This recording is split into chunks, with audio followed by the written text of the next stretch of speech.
Hi, I'm Kate and I'm here today with Michael, and we're here to have a chat about social media, TV, and all the things that get in the way of us enjoying our life. And what we're going to do is we're going to talk with you about some of the ways that you can get away from the screen, which is sort of ironic because here you are watching a screen now. But anyway, We'll forgive you this time.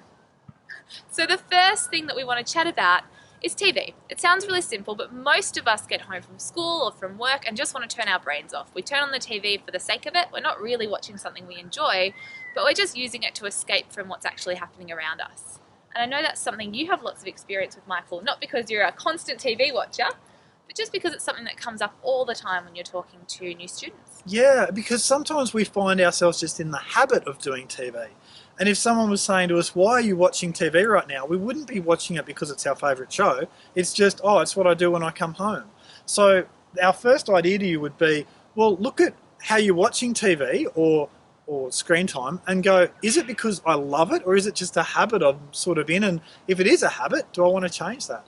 What about, Kate, the social media and the Facebook and stuff like that? Yeah. What's really tricky about that? What's super tricky about Facebook and social media is that it's such an easy way to talk to your friends. So, especially when you can't see your friends in person, social media is a really great way to be able to talk with them.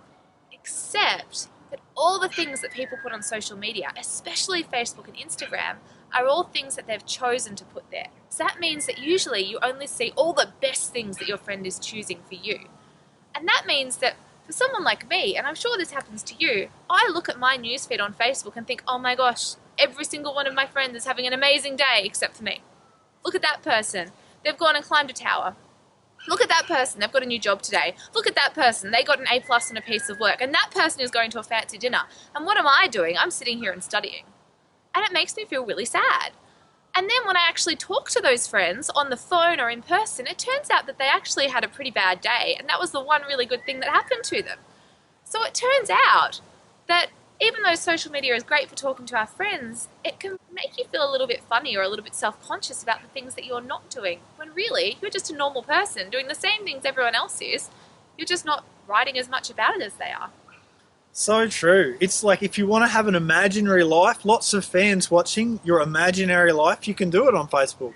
But then we've got to weigh up, is that really who I am? Or do I actually want to spend my time with real people, not with just making things up? That's right, and that means that there are two things that can happen when you're on social media. One, you can spend lots and lots of time and waste lots of time just reading about everyone else's amazing days, or just following links.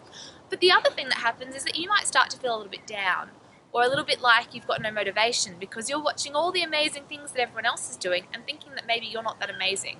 And I can guarantee you, you're just as amazing as everyone else on there. It's just that they're posting special pictures.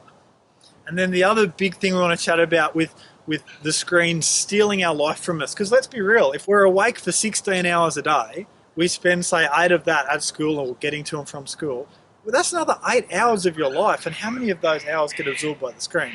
The other big killer to our time is computer games. And I love playing computer games. I love it.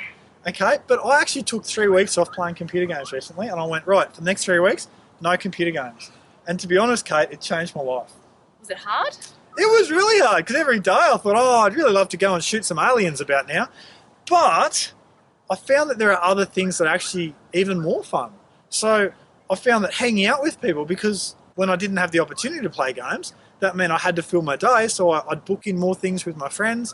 I'd book in like other fun adventures that are outside. One of the healthiest things I've ever done. So yeah, there's more to life than the screen. And now for me, I look at how much time I spend in front of computer games and I limit it way down because I can now see there's actually more fun things I could be doing with my time. And I think what's important about that is that you can still play computer games. You can still have fun. You can still enjoy it. We all do. You just don't do it quite as much. And you realise that there are other things in your life. I shut down Facebook for a week. I just got rid of it from my computer and my phone. I didn't delete my profile, but I just stayed away from it for a week. And all of that week I kept thinking, what are my friends doing? And you know what? I had to just ask them. And it was so much better. I had such great conversations. I had great conversations on the phone, in person, via text. And I found out what was really going on for my friends, not just all the funny stuff they were posting. Wow. And I now still go on Facebook, but I still talk to my friends a lot more. Isn't it amazing? So we both took on a challenge there and it changed our life. Our challenge to you this week is to keep a record of how many hours you spend in front of a screen. So that on Monday it might be I spent 3 hours. On Tuesday it might be I spent 5 hours. Keep a record of how many hours you spent, and then at the end of the week, have a look at how many hours it was in total and work out if that's how you want to spend your time, and if it's not. And if it's not, well, that's cool. And if it is, we'll keep doing it. But that's your challenge. And even better, if you're feeling brave, post what you discovered on the comment below. And that way you can keep track and we can say hi and let you know how well you're doing as well. So do feel free to let us know how you went with the challenge this week.